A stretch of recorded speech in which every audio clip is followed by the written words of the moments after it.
नमस्कार। दिल्ली में एमसीडी के चुनाव का शोर थम चुका। आज दिल्ली की जनता ने एमसीडी उम्मीदवारों के भाग्य का फैसला ईवीएम में बंद कर दिया है।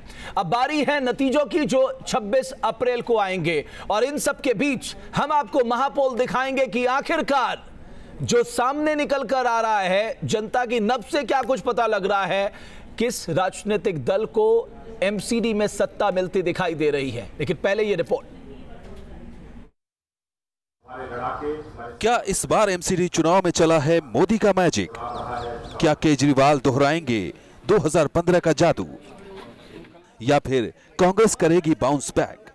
एमसीडी चुनाव में दिल्ली की जनता ने इन सवालों का जवाब दे दिया है। सभी पार्टियों के 2537 उम्मीदवारों की किस्मत का फैसला ईवीएम में कैद हो चुका है। अब इंतजार है 26 अप्रैल का, जब फैसला सबके सामने होगा। आज एमसीडी की 272 में से 70 सीटों पर मतदान हुआ है। 2 सीटों पर उम्मीदवारों के निधन के बाद मतदान स्थगित कर दिया गया। मुख्य मुकाबला बीजेपी, कांग्रेस और आम आदमी पार्टी के बीच माना जा रहा है। बीजेपी पर जहां एमसीडी में जीत की हैट्रिक बनाने का दबाव है, तो वहीं कांग्रेस को एमसीडी में वापसी की उम्मीद है। जबकि पहली बार एमसीडी में किस्मत आजमा रही आम आदमी पार्टी पर 2015 का करिश्मा दोहराने का दबाव है। मतदान के बाद सभी पार्टियां अपनी अपनी जीत के दावे कर रही हैं। और मोदी जी का ये विजय रथ दिल्ली पहुंचा है। निश्चित रूप से हम 200 से ज्यादा सीटें दिल्ली में जीतेंगे और एक नया इतिहास दिल्ली में लिखा जाएगा। आम आदमी पार्टी मैक्सिमम जगहों पर लीड पर है। इस समय लोगों को सपोर्ट मिल रहा है। बिजली पानी का जो काम हुआ है, शिक्षा स्वास्थ्य का जो काम हुआ है। हमारी कांग्रेस और बीजेपी की सीधी टक्कर है और इसके अंदर हम लोग आगे निकलेंगे। इस बार नीतीश कुमार की पार्टी जेडीयू और योगेंद्र यादव की पार्टी स्वराज इंडिया पहली बार पूरे दमखम के साथ एमसीडी का चुनाव लड़ रही है। ऐसे में देखना होगा कि बाजी किसके हाथ लगती है। Team news nation. तो इस महापोल पे सबसे पहले आपको एबीपी न्यूज का जो एग्जिट पोल है वो क्या कुछ कह रहा है। दिल्ली की तस्वीर, खासकर एमसीडी चुनाव की तस्वीर किस तरह से सामने रख रहा है। अगर आप इसे देखेंगे तो इस महापोल में बीजेपी को ईस्ट एमसीडी की बात करें 63 में से 47 सीटें मिल रही हैं। एक तरह से क्लीन स्वीप है। कांग्रेस 6, आम आदमी पार्टी 9 और अन्य के खाते में 2 सीटें जाती दिखाई दे रही हैं। ये एबीपी सी वोटर का एग्जिट पोल है ईस्ट एमसीडी का। और अगर हम 270 सीटों के एग्जिट पोल के नतीजों पर नजर डाल लें, बीजेपी के खाते में 218, कांग्रेस के 22, आम आदमी पार्टी के 24, अन्य के खाते में 8 सीटें जाती दिखाई दे रही हैं। और अब बात कर लेते हैं आज तक एक्सिस इंडिया के एग्जिट पोल की। तो बीजेपी को ये एग्जिट पोल 202 से 220 सीटें देता दिखाई दे रहा है। कांग्रेस के खाते में 13 से 19 सीटें जाती दिखाई दे रही हैं और आम आदमी के खाते में 23 से 35 सीटें जाती दिखाई दे रही हैं।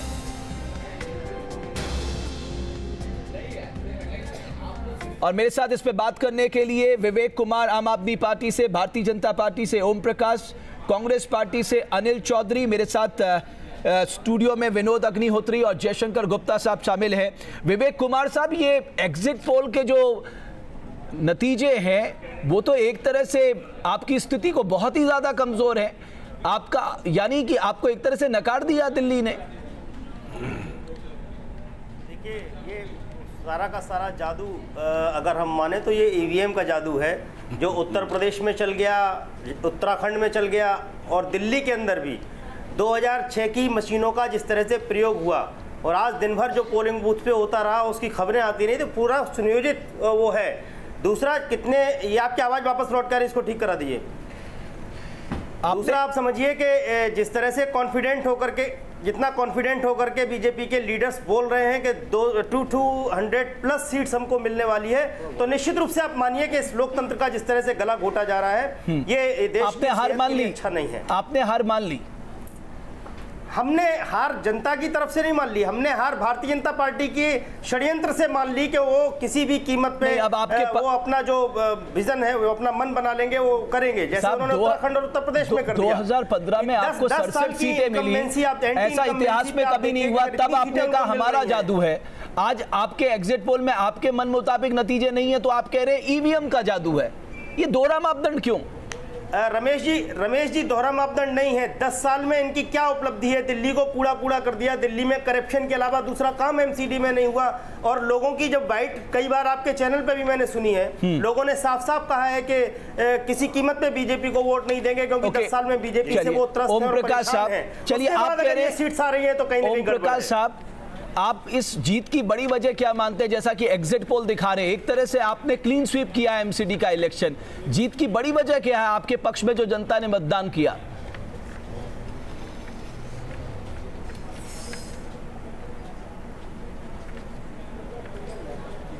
क्या हुआ भाई? ओम प्रकाश साहब, मेरी आवाज आप तक आ रही है? अनिल चौधरी मेरे साथ हैं। चौधरी साहब, आप तो ना 3 में है ना 13 में है। मोदी जी की जो गुड गवर्नेंस के जो 3 साल जी, मैं इसमें ये कह सकता हूं, देखिए अभी मेरे को आवाज आपकी आ रही है क्या? मेरी आवाज आपको आती है? ओके, मैं इससे पहले अनिल चौधरी साहब आपके पास आओ। ओम प्रकाश शर्मा साहब बोलिए। आवाज थोड़ा ठीक करो यार, आवाज में गड़बड़ है। ओपी शर्मा जी बोलिए। मेरा कहना यह है कि आज दिल्ली और देश के अंदर जो मोदी जी का जो गवर्नेंस का जो नमूना 3 साल में आया है, उसको देखकर ना केवल दिल्ली बल्कि पूरा देश आज भाजपा में हो रहा है। और दिल्ली में जो गवर्नेंस की बात अगर हम करें तो 2.25 साल में केजरीवाल जी की जो पूरे मंत्रिमंडल ने जो काली करतूत की हैं, उनको देखकर दिल्ली के लोगों का मन इनसे उकता गया है। और रही सवाल कांग्रेस की बात, तो कांग्रेस में तो आज भगदड़ मची हुई है। तो अब इन सबको देखते हुए आज पूरी दिल्ली की जनता का रुझान केवल भाजपा की ओर है। ओके, अनिल चौधरी साहब, अब तो भगदड़ और मच जाएगी साहब। अब आपके लिए चैलेंज होगा इस भगदड़ को कैसे रोके।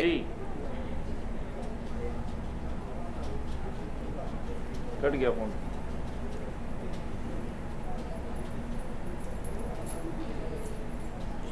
चलिए, इससे पहले मैं चौधरी साहब, जयशंकर गुप्ता साहब, ये तो एक तरह से जो राज्यों में मैंडेट आया, उत्तर प्रदेश या उत्तराखंड की बात करें, उसी का रिफ्लेक्शन हम एमसीडी में देख रहे हैं। नहीं, यकीनन जो रुझान दिखाई दे रहे हैं, चाहे वो इसके पहले कुछ ओपिनियन पोल्स आए थे उसमें दिखे, या फिर अभी जो एग्जिट पोल्स के नतीजे आ रहे हैं, हालांकि नतीजे क्या होंगे तो 2 दिन बाद पता लगेगा, 2-3 दिन। लेकिन जो रुझान आ रहा है उसमें तो क्लियर है कि भाजपा को जो उत्तराखंड में लहर मिली, जिस लहर पे सवार होकर के उत्तर प्रदेश में वो सत्तारूढ़ हुई, वही लहर कमोबेश आकर के दिल्ली में नगर निगम के चुनाव में दिखाई दे रही है। अब नगर निगम के चुनाव को देखिए, भाजपा तो लड़ने में लगी थी पिछले 1 साल से, लेकिन बाकी राजनीतिक दल जो हैं, कांग्रेस तो अंदरूनी आपस की लड़ाई में लगी हुई थी। आम आदमी पार्टी केंद्र सरकार के खिलाफ बयानबाजियों में लगी हुई रही, उसके एक घोटाले कारनामे सामने उजागर होते रहे, तो उस पर तो कभी जवाब दे नहीं पाई। भाजपा ने बड़े सलीके के साथ अपने सारे उम्मीदवार बदल दिए, उनके जितने उम्मीदवार थे उसको मान लिया भाजपा। मैं विनोद अग्निहोत्री साहब यही बात आपसे पूछूं, ये भी तो साहब एक स्ट्रेटेजिक तरीका है आपको चुनाव जीतने के लिए। आपको जो कुछ भी करना, आपका गोल तो चुनाव जीतना है ना। आपने एक सिरे से बदल दिए, ये भी तो एक बहुत बड़ा और मजबूत फैसला होता है अपने आप में। बहुत बड़ा साहसिक और जोखिम भरा फैसला था, ये उल्टा ही पड़ सकता था। देखिए, अगर वातावरण चूंकि भारतीय जनता पार्टी के पक्ष में है, और जो उत्तर प्रदेश और उत्तराखंड के बाद जो उनकी जीत का सिलसिला शुरू हुआ, आप देखिए उसके बाद उपचुनाव हुए, उन उपचुनावों में भी भारतीय जनता पार्टी जीती, तो कुल मिलाकर के एक जो वातावरण बन गया। और नरेंद्र मोदी की लीडरशिप के सामने विपक्ष में कोई नेता इस समय है नहीं, ना कांग्रेस में है और ना दूसरे दलों में है। अरविंद केजरीवाल कुछ समय तक के लिए एक उभर करके आए थे, लेकिन बाद में जिस तरह से उनकी एक छवि एक झगड़ालू नेता की बन गई, तो उससे लोगों का मोह भंग हुआ। अलोकतांत्रिक झगड़ालू। अच्छा, तो ऐसे में बिल्कुल चुनौती विहीन स्थिति है बीजेपी के सामने। और जो जैसा जयशंकर जी कह रहे थे कि निश्चित रूप से भारतीय जनता पार्टी इस समय सबसे ज्यादा वाइब्रेंट पार्टी हो गई है। आप देखिए, वो 2019 के चुनाव की तैयारी में जुट गए। बिल्कुल सही बात है, वो अभी से 2019 की सोच रहे हैं। विवेक कुमार साहब, ऐसा क्या हुआ जिस दिल्ली ने आपको 67 सीटें दी, उसकी नजरों में आप गिर गए? नहीं रमेश जी, मैं फिर आपसे बार बार ये कहूंगा कि ये जनता का फैसला नहीं है, ये ईवीएम का फैसला है। वो ईवीएम जो गोविंदपुरी कानपुर की विधानसभा की ईवीएम भिंड में पकड़ी गई, जिसमें वोट आप बटन किसी का दबाने पर कुमार साहब, निकल रही ये तो आप जनता के मत का अपमान कर रहे हैं। विवेक कुमार साहब, ये तो आप जनता के मत का अपमान कर रहे हैं। विवेक, जनता का अपमान नहीं कर रहे हैं सर, जनता का फैसला नहीं है। ये जनता का अपमान है साहब, जो जनता ने फैसला, जो जनता आप कहते हैं कि साहब जनता का फैसला शिरोधार्य है। अगर जनता ने इसी तरह का फैसला दिया, हम में कहीं कमी रह गई होगी, हम सुधारेंगे। आप हर जगह जहां आपको नहीं मिल रहा, आपके साथ ईवीएम पर्दा डाल रहे हैं सर, आप तो पर्दा। अरे हम कौन होते पर्दा डालने वाले? आप प्रूफ करिए ना साहब। इस देश में कानून व्यवस्था है, इलेक्शन कमीशन है। ईवीएम की गड़बड़ियां पूरे देश के सामने। जयशंकर गुप्ता कुछ कहना मध्य प्रदेश उसका उदाहरण है, जो एमसीडी जयशंकर गुप्ता कुछ कह रहे हैं। विवेक कुमार साहब छोड़िए, जयशंकर गुप्ता बोलिए ना जल्दी। विवेक जी एक चीज बता दीजिए कि जो 2015 का चुनाव हुआ था विधानसभा का, 67 सीटें मिली। नहीं, वो किस ईवीएम मशीन से हुआ था? 2006 वाली ईवीएम से हुआ था या किसी और मशीन से हुआ था? इसको साफ करेंगे आप? देखिए, मैं आपसे फिर कह रहा हूं कि बहुत सुनियोजित तरीके से किया जा रहा है। हो गया। आप पूछ रहे हैं कि 2015 में जब आपको 67 सीटें मिली थी, वो कौन सी ईवीएम मशीन थी? मैं आपसे फिर कह रहा हूं, वाली थी या कोई और? जहां चाहिए वहां ये ले लेंगे वो स्टेट। अनिल चौधरी साहब, उत्तराखंड बड़ा स्टेट है। अनिल चौधरी साहब, अगर मेरी आवाज आप तक आ रही है, आपका तो जो हुआ हुआ, आप तो कहीं नहीं है साहब जी। देखिए रमेश जी, मैं इतना कहना चाहता हूं, अभी आधा घंटा हुआ है पोल खत्म हुए, अभी इतना जल्दबाजी होगी कहना। हम ये कह सकते हैं कि जो दिल्ली के अंदर जो बुरा हाल हुआ है उसको लेकर के हमने जनता के बीच में अपनी बात रखी है, और लगातार हम इस बात को कहते रहे हैं कि इन दोनों पार्टियों ने जिस तरह से दिल्ली का बुरा हाल किया है, अजय जी के नेतृत्व में हमने पूरी दिल्ली में अपने मैनिफेस्टो में भी ये प्रूव करने की कोशिश की है कि दिल्ली के अंदर कांग्रेस से अच्छा विकल्प नहीं हो सकता। 6 महीने पे इस बात पे दिल्ली की जनता ने मोहर भी लगाई थी। आज जिस तरह से परसेंटेज जो आया है पोलिंग का। हेलो, मैं सुन रहा हूँ, आपको सुन रहा हूँ, आप बोलिए। हेलो, जारी रखिए जी। तो जिस तरह से जो अभी परसेंटेज जो आ रहा है उसमें इन एग्जिट पोल के ऊपर मैं यही कह सकता हूं कि 26 तारीख तक समय शायद हमें इंतजार करना चाहिए। परिणाम हमें पूरा विश्वास है कि जनता ने जिस तरह से अगर एग्जिट पोल आपकी ये तस्वीर दिखा रहा है, कम परसेंटेज दिल्ली के अंदर हुआ है। अगर एग्जिट पोल दिल्ली में देश की राजधानी में आपकी ये स्थिति दिखा रहा है, जिस तरह से एक दूसरे पे आरोप प्रत्यारोप लगाए हैं और तू मेमे की जो पॉलिटिक्स हुई है, हमें इसके ऊपर पूरा विश्वास है कि जिस तरह से कांग्रेस पार्टी ने अपने मैनिफेस्टो में दिल्ली को बढ़ाने की बात कही है, दिल्ली की एमसीडी ओम प्रकाश शर्मा साहब करने की बात कही है। ओम प्रकाश शर्मा साहब 10 साल में एमसीडी के काम के उसको लेकर सवाल उठते रहे। 10 साल में लोगों ने कई बार नाराजगी जताई। करप्शन एक बड़ा मुद्दा था, गंदगी एक बड़ा मुद्दा था, कूड़े के ढेर हमने दिल्ली में देखे, जिसकी जिम्मेदारी एमसीडी की होती है। तो आपको लगता है कि एमसीडी की सोच को दरकिनार करते हुए, आपके पार्षदों के काम को ना सोचते हुए भी सिर्फ प्रधानमंत्री मोदी के नाम पे आपको वोट मिल गया?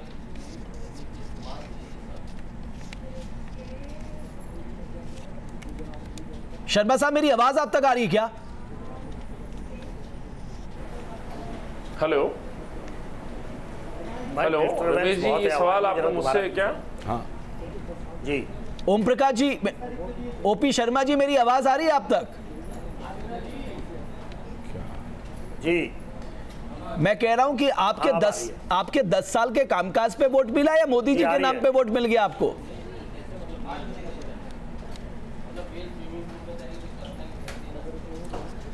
देखिए, आखिरी के जो 2.25 साल हैं, इसमें तो केजरीवाल जी ने म्युनिसिपल कॉरपोरेशन के साथ जो सौतेला व्यवहार किया है, और पूरी दिल्ली ये जानती है कि केजरीवाल जी की वजह से म्युनिसिपल कॉरपोरेशंस जो उनकी अपनी जिम्मेदारी थी उसको पूरा नहीं कर पाई हैं, और ये सब लोग जानते हैं। तो आज गवर्नेंस की अगर बात है, तो यदि अब ये कॉरपोरेशन दोबारा आएगी तो मुझे लगता है कि पहले से ज़्यादा बेटर काम करेगी।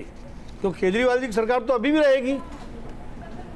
ओपी शर्मा जी, केजरीवाल जी की सरकार तो अभी भी रहेगी, कैसे बेटर काम करेगी? केजरीवाल जी के दिन ज्यादा नहीं बचे अब। नहीं तो बर्खास्त कराएंगे? अब आप क्या करने जा रहे हैं? दिन अब ज्यादा नहीं बचे। तो आप क्या करने जा रहे हैं? आप बर्खास्त कराएंगे क्या? जी, समझिए षड्यंत्र को। यहाँ भी आपको षड्यंत्र कर रहा है विवेक कुमार साहब। ये लोकतंत्र में इनका विश्वास नहीं है, लोकतंत्र का गला घोटने वाले लोग हैं। 21 लोग अरे भैया, आप सुनने के लिए तैयार नहीं है। 21 लोग तो ये चुनाव होने हैं, और इनके लोगों में जो भगदड़ मच रही है, तो ये दोबारा से कम से कम फैसला नहीं आया, इनको सब पता है। और केजरीवाल जी की सरकार के दिन अब ज्यादा बचे नहीं। आयोग चलिए, ये आपने बड़ी खबर दी कि केजरीवाल सरकार के चुनाव होना है। ओम प्रकाश शर्मा साहब, आपको लगता है कि इस बार की एमसीडी पिछले 10 साल के एमसीडी से अलग होगी? जवाबदेह एमसीडी होगी, जवाबदेह पार्षद होंगे?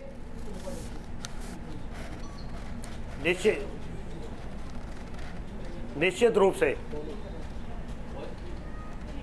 काम करेंगे। इसका मतलब आप दिल्ली को साफ सुथरा बनाएंगे?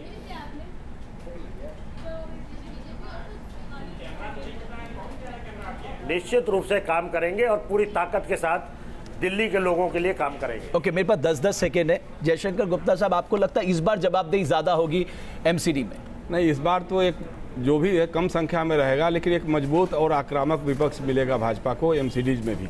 दूसरा, मैं एक ही शब्द में कहना चाहूँगा कि ये अब जो है समय कांग्रेस और आम आदमी पार्टी के लिए सोचने और संभलने का है और भाजपा के लिए कुछ करके ओके, 10 सेकेंड में अग्निहोत्री साहब। नहीं, मुझे लगता है कि जो एग्जिट पोल के परिणाम अगर ये वाकई नतीजों में रिफ्लेक्ट होते हैं तो भारतीय जनता पार्टी के लिए तो बहुत बड़ा बूस्ट होगा, लेकिन कांग्रेस के लिए अपने आप को रिविजिट करने का बहुत समय होगा, कांग्रेस आम आदमी पार्टी के लिए। बहुत बहुत शुक्रिया आप सभी मेहमानों का। तो कुल मिलाकर एग्जिट पोल के नतीजे क्लीन स्वीप दिखा रहे हैं भारतीय जनता पार्टी के पक्ष में एमसीडी के चुनाव पे। अब देखना यह है कि जो उन्होंने वादे किए हैं कि अगले 3 साल में एमसीडी की सूरत और सीरत बदल जाएगी। बहुत बहुत शुक्रिया आपका।